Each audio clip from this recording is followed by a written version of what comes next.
कुछ ऐसी चीज़ें कंज्यूम की जाती हैं आजकल, ख़ास तौर पर यंगर जनरेशन, बल्कि अब तो ओल्डर की बात करें, एल्डरली पीपल की बात करें, वो भी यही कह रहे हैं। सोडा, सॉफ्ट ड्रिंक्स पीते हैं। मैंने सुना है कि उनकी कॉम्पोजिशन जिस तरह से होती है, उसमें कुछ ऐसी चीज़ें ऐड हुई होती हैं जो आपकी बोन्स में से कैल्शियम को एब्जॉर्ब करती हैं। इस पे कितनी सच्चाई है, और अगर ये ऐसे है तो फिर ये कितना नुकसानदेह है?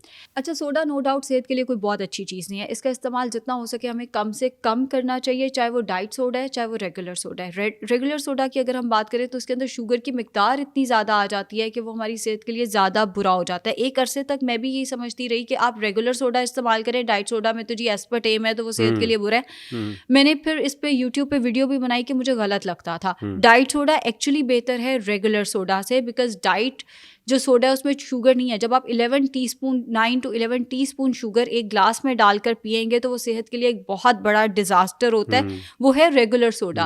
अब अगर हम बात करें कि क्या डाइट सोडा अच्छा है, तो वो भी बुरा है। जब हम इसको पीते हैं तो एकदम हमारी बॉडी के अंदर से कैल्शियम आता है उसको एसिडिक नेचर को उसके अल्कलाइन करने के लिए, जो कि ज़ाहिर है फिर कैल्शियम की कमी की बड़ी वजह बन जाता है। डेफिनेटली वो यंगस्टर्स जो सोडा का इस्तेमाल ज़रूरत से ज़्यादा करते हैं, उनको गोडे गिट्टों का मसला भी कहीं ना कहीं ज़्यादा आ रहा होता है। लेकिन अगर आप सोडा का इस्तेमाल नहीं रोक सकते, बहुत सारे लोग नहीं रोक सकते भाई, अगर हम यहाँ बैठ के कहें जी सोडा का इस्तेमाल छोड़ दें, लोगों ने हंसना है हम पे कि भाई हमसे तो नहीं छोड़ा जाता।